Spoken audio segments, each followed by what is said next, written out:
remaining MCQs of general pathology, and the first one is kidney is not commonly involved in primary amyloidosis.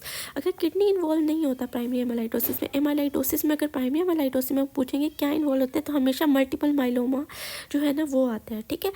उसके बाद है लाइपोफिस्टिन indicate. लाइपोफिस्टिन जो है वो क्या इंडिकेट करता है, ब्राउन एट्रोफी। हमने बताया था कि लाइपोफिस्टिन जब भी आएगा तो ओल्ड एज आएगी, और ये किस वजह से होता है, वेयर एंड टेयर की वजह से होता है ओल्ड एज में, ठीक है। ये हो गया। उसके बाद हमारे पास है कि neurons are most sensitive to hypoxia. हाँ, ये याद रखना, न्यूरॉन्स हाइपोक्सिया के साथ होता है, कार्डिक जो होते हैं ना वो इस्कीमिया। हमने पढ़ा है ना, मायोकार्डियल इन्फार्क्शन यानी इस्कीमिया हो जाता है। उसके बाद हमारे पास है densely eosinophilic cytoplasm and basophilic nucleus. वो किसके अंदर होता है, वो एपोप्टोसिस के अंदर होता है। हमने पढ़ा था बेसोफिलिक न्यूक्लियस होता है, पिक्नोसिस होती है, कैरियोरिसिस होती है और कैरियोलाइसिस होती है, ठीक है। उसके बाद हमारे पास आ जाते हैं कि हमारे पास फूड एक्टिंग एज एंटीऑक्सीडेंट। वो हमारे पास चॉकलेट भी है, एप्पल भी है, ऑरेंज भी है। वैसे MCQs में तीनों भी आए हुए होते हैं तो अपने ऑल पे करना होता है, ठीक है। नॉर्मल आयरन स्टोरेज फॉर्म जो होते हैं ना वो कौन से होते हैं, फेरेटिन। ये तो है नॉर्मल, लेकिन अगर एक्सेस आयरन है तो वो हीमोसिड्रीन है, ठीक है। और हीमोसिट्रिन का एक और MCQ आता है कि ये हमारे पास पर्शियन ब्लू कलर जो होते हैं ना वो स्टेनिंग पे होते हैं। और इसके अलावा हमारे पास हीमोक्रोमेटोसिस के अंदर वो इसका ट्राइएड भी पूछते हैं हमसे, हीमोसिट्रिन तो डिपॉजिट है हीमोक्रोमेटोसिस के अंदर, ठीक है।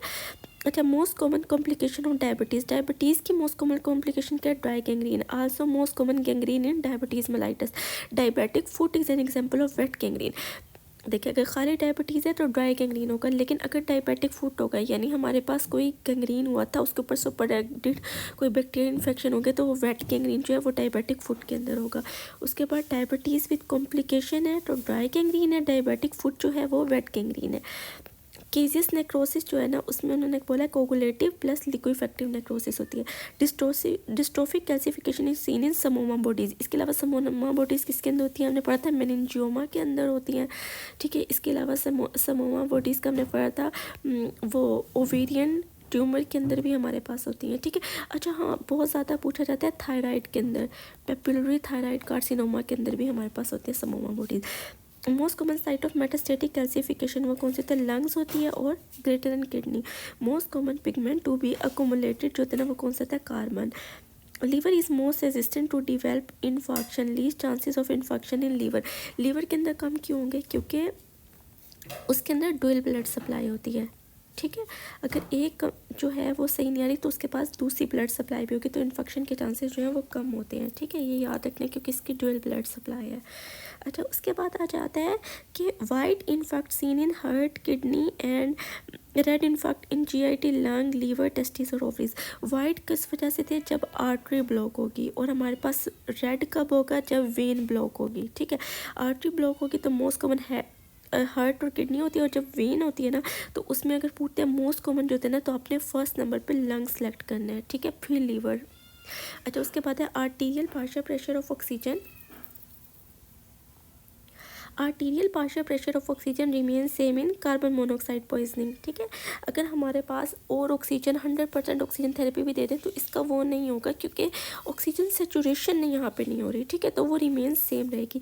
Arterial partial pressure of carbon dioxide increase in hypoxic hypoxia. Venus oxygen कब इंक्रीज होगी, जब हिस्टोटॉक्सिक हाइपोक्सिया होगा।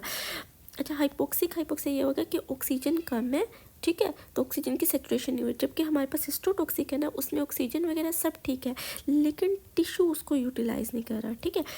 Pro apoptotic factor back P53, anti apoptotic ये हमने याद रखना है BCL2 और BCLXL। अच्छा, chronic irritation is greater than inflammation in most cases in metaplasia.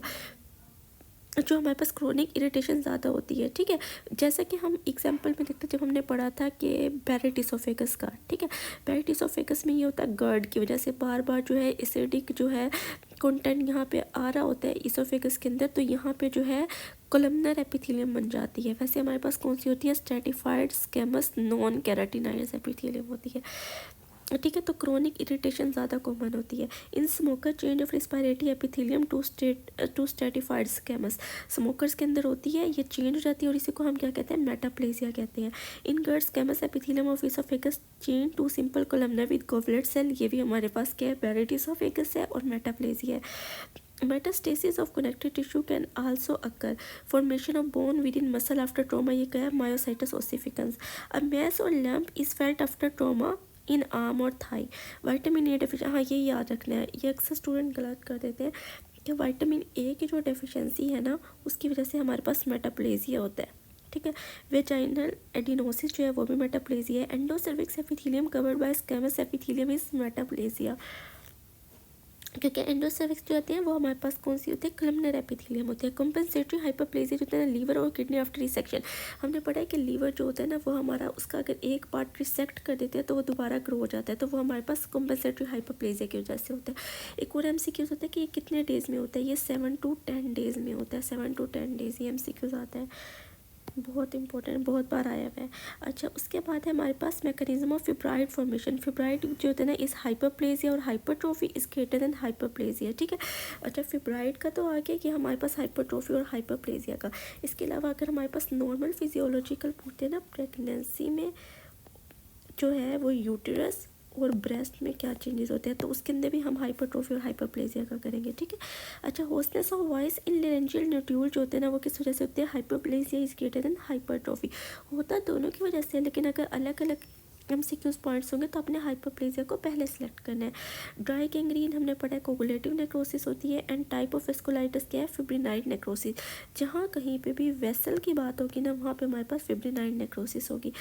अच्छा, पार्शियल गैस्ट्रेक्टोमी जो है, पैंक्रियाटेक्टोमी जो है, तो उसके अंदर हमारे पास क्या होता है, फैट नेक्रोसिस होती है, पैंक्रियाटेक्टोमी। और उसके बाद हमारे पास अगर ट्रोमेटिक ब्रेस्ट इंजरी होगी, कोई ब्रेस्ट की कोई इंजरी होगी ना, तो हमारे पास क्या होगा, फिब्राइड नेक्रोसिस होगी। ठीक है। इसके अलावा अगर हमारे पास कोई ओमेंटम वगैरह होती है, ओमेंटम फैट का बना होता है, तो उसके अंदर भी यही नेक्रोसिस होती है। अच्छा, resection of gut after reveal granulomatous inflammation type of necrosis, ये देखिए उसके अंदर हमारे पास वही आ गया ना, रिसेक्शन ऑफ गट और मेंटल फैट नेक्रोसिस जो ऊपर बताया, तो उसके अंदर हमारे पास नेक्रोसिस भी फैट नेक्रोसिस होगी। ठीक है। That's all for journal pathology.